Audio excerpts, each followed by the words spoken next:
Smart 24, driving business.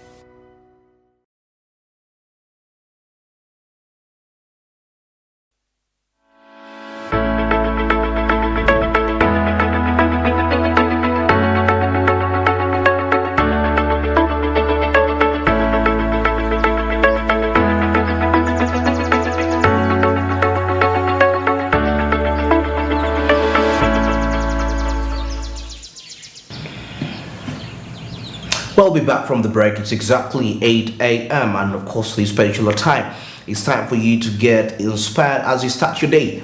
And of course, as you're winding up the week at the same time, starting your day and winding up your week with of course some inspirations to go and ponder about during the weekend, and probably when you return back for the business days, you will be able to execute what you execute very efficient. And all this time, let's get into the business tips and quotes. But before you get there, Zabu made your trading experience much more easy. Buy securities at Altex, start to 92 hash, as you'll be available with quite lots of options in there. You can buy companies, bonds and security, government bonds and company securities. That is at Altex with as little as 15,000. No more paperwork, no more hassle. The markets open at 8:15 till 3:15 p.m. East African time, and of course Monday to Friday, the weekends they don't operate. Well, now at this very time, let's get into the business tips and quotes of the day. But firstly, let's review the business tip of the day.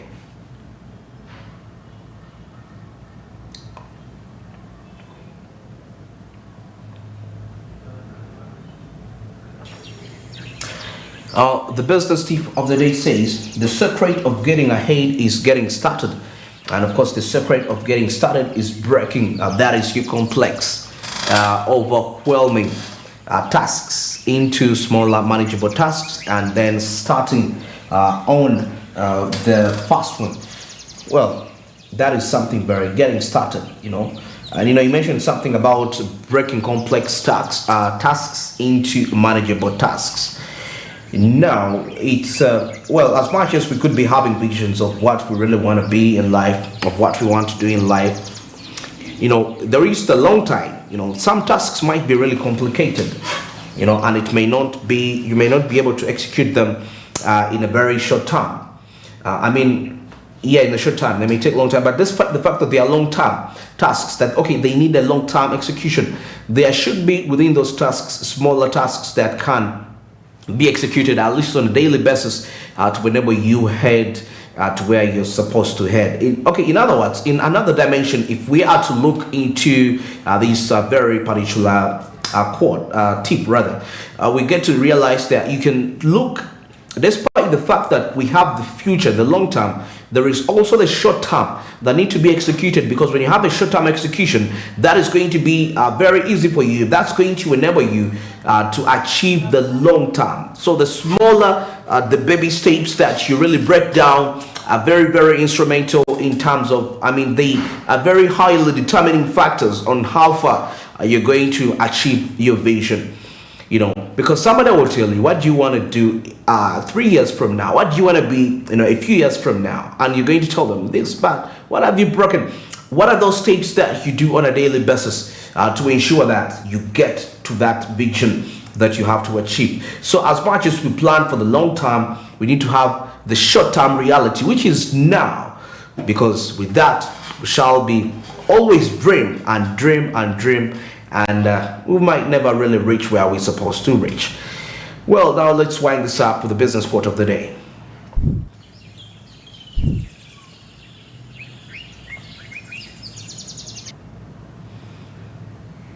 Now, the business quote of the day says, when you cease to dream, you can cease to live. That is Malcolm Forbes. Now, of course, we always have visions, we always have dreams, and that is something which, of course, it's nature of humanity. That's how God designed the human spirit. The human spirit and soul was designed to be visionary, and a vision determines your life. Actually, you can know how somebody lives their life. You can take a look. You can know a person who has a vision by looking at how they operate their life, how they do what they do, really speaks a lot, whether they have a vision or they don't have a vision, or they are just trying out things, or they're just forcing out things. And that is at the end of the day, it comes back to you as an individual. The vision determines your action at the end of the day. That's why most of the people that are frustrated in life, probably those that we say that commit suicide, they do all sorts of crazy things. In most cases, if you really look into their lives, there is no vision to that life. So it's very important. The more, if you stop dreaming, you stop, having visions, then you cease to live. Life is a vision. Well, now let's get into our social media trends and see what's really trending, and it's making some business a sort of sense.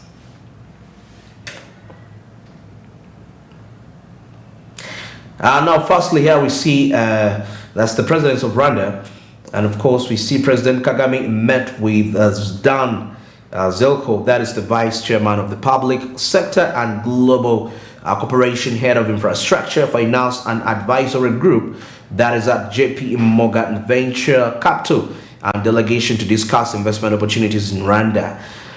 Now, this is so interesting. JP Morgan is one of the amongst the people that really built America, who was into the banking system. So that is something very interesting to see there, and it should trend. Now, of course, coming in here, we see that the Great Lakes, of course, this is from the Great Lakes Youth Network for Dialogue and Peace. This one big 3-day long regional multi-stakeholder conference will bring together in Kigali Rwanda target group members with stakeholders of the target region of exchange, discuss, and develop common solutions for improving the situation of the final beneficiaries. Yeah, regional engagement. Yeah, very, very important. You meet and share ideas about how to really manage what challenges you face, and you have some sort of a joint opinion and a joint assistance. Now, this one is coming in from Africa Fact Zone. We see that Rwanda becomes the second African country to have access to Elon Musk's Starlink. That is after Nigeria. Rwanda will connect 3,000 schools to Starlink by 2024 through financing from the World Bank and China Exim Bank. Now we see that 500 schools will be connected. That is before the end of March. Very appropriate, technology at work, being used. Nigeria being the first country to adopt that. That is in Africa. Rwanda coming number 2. What does that really signify? Now, Rwanda seems to be trending. Now, here we see, this is from the Facts on Rwanda. We see that authorities in Rwanda and the Kingdom of Jordan are working on visa waivers on ordinary passports, and of course a direct flight between the two countries. That is to promote trade, investment, and people to people relations. Wow, that is a very remarkable aspect there. Quite so many strategies Rwanda is playing out to ensure that they can really go through this, to boost the economy, growth, and prosperity. Still here we see that Tour de Rwanda 2023. It's time to explore the beauty of Rwanda of 1,000 hills. A country in 1,000 hills. Rwanda, very, very, very country to really look up to in the East African bloc on how they really manage what they manage.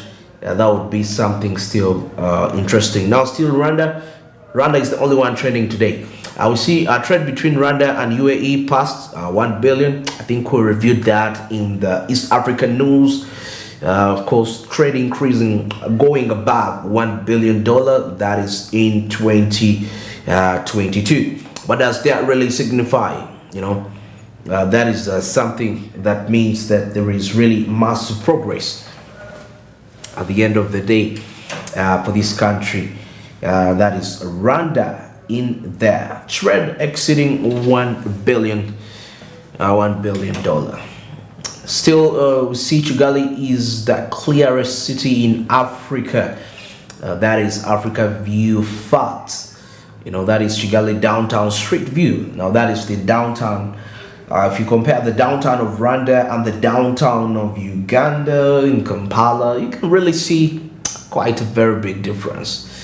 Now we see, and that is from the Chronicles, the Burundian organic fertilizer maker, that is FOMI, planning a multi-million-dollar factory in Rwanda after Tanzania.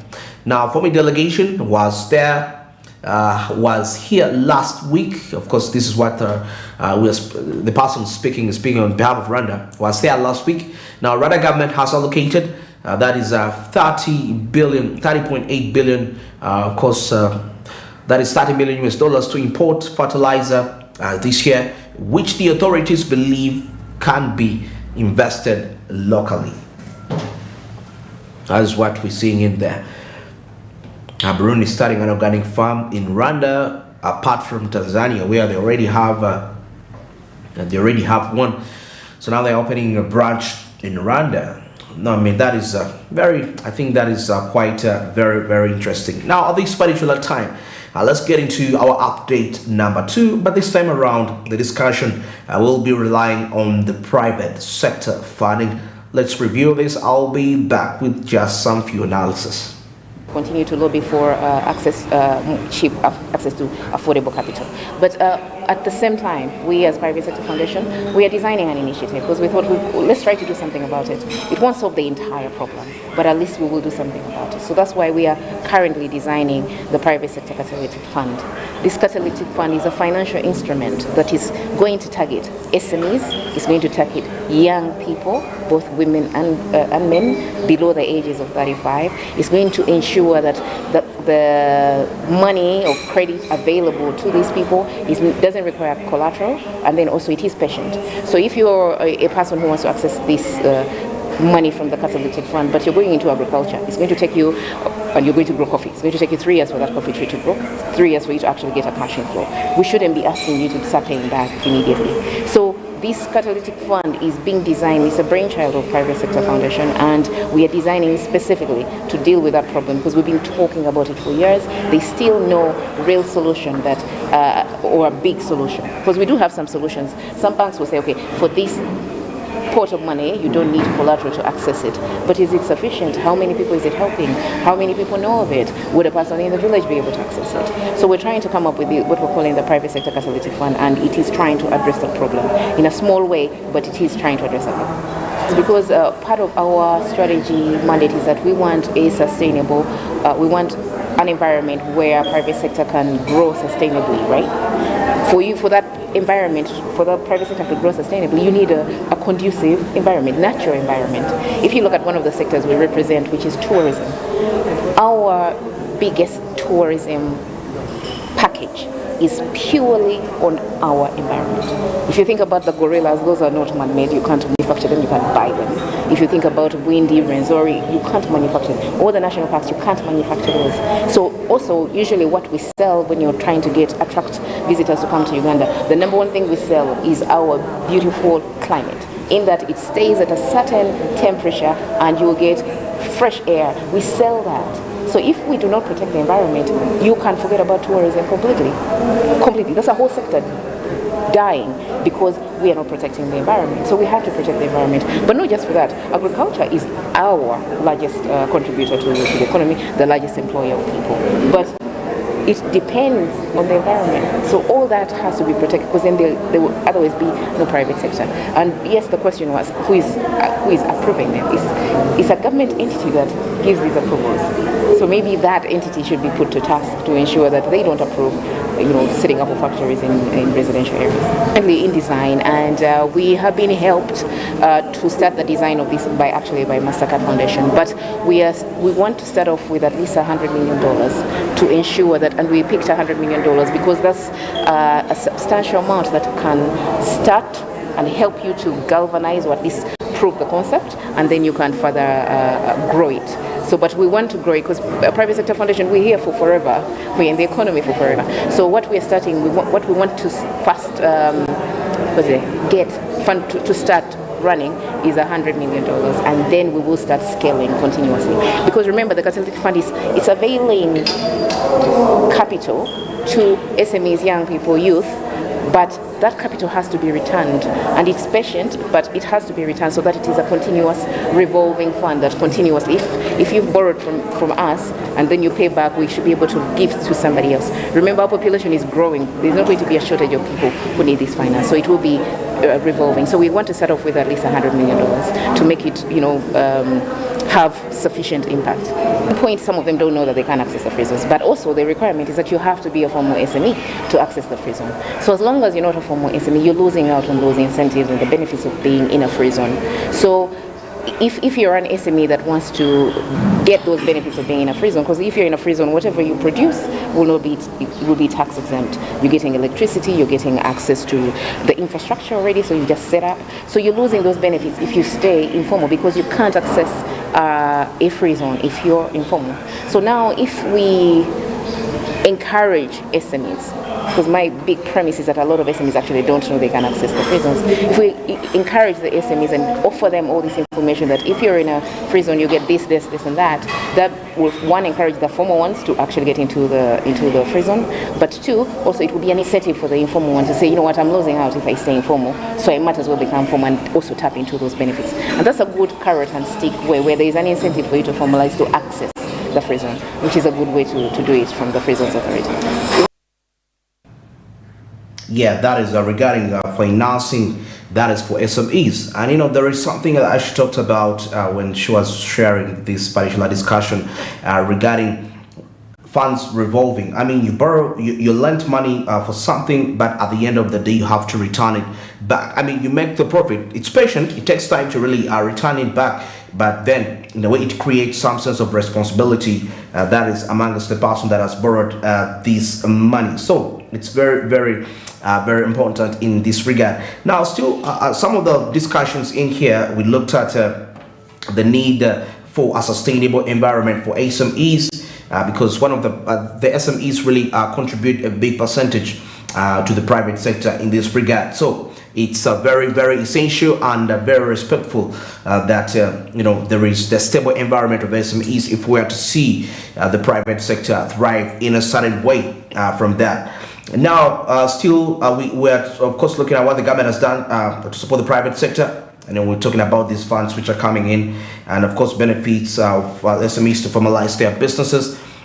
And this money, actually, this funding, for you to access it, according to the statement she made, you need to have been a former SME. I mean, you're registered, you're formal, and you're being recognized by the different stakeholders as being that is an SME. You don't just definitely just come and you get the fund. Doesn't really work like that. It has to go through a certain procedure to make it a really very efficient on how it's being operated. Now, back to the revolving fund theory.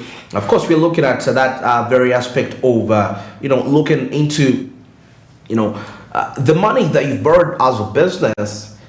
Why don't you take it back? I mean, make the profit, take it back, so that that money can still be used to support other people that don't really have the capability.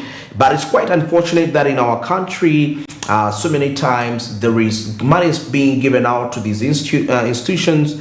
Okay, maybe probably we may not be judgmental to this matter. The fact that you may give me the money, but the conditions maybe I'm operating in may not be the best, may not be really favorable to help me to make that money back and pay you back with a profit. So that can be really a very important factor in regards to determining how the rate at which this money of course will be returned back, which is of course to be invested into other entrepreneurs that come in to need this money. So that is regarding the private sector foundation. It's one of the key pillars when it comes to growth and development of the country. The steadiness of the private sector plays a very, very important role on how best this can be. Well, it's exactly 19 past 8 a.m. and of course don't forget Zabu just made your trading experience for stocks much more easy and friendly. You just dial *292# as you will be availed with quite lots of options. You will be able to buy, that is, government bonds and securities, and of course, of your choice, with as little as 15,000. Yes, with as little as 15,000. The markets open at 8:15 a.m. and they close at exactly that is 3:15 p.m. still East African time. Zabu, that is my money, my future. In that way, you will be able to really earn some good money from that. Well, at this particular time, at exactly 20 past 8 a.m., let's get into a short break. And of course, I'll be returning with more into the world of business and sports and entertainment. Good morning.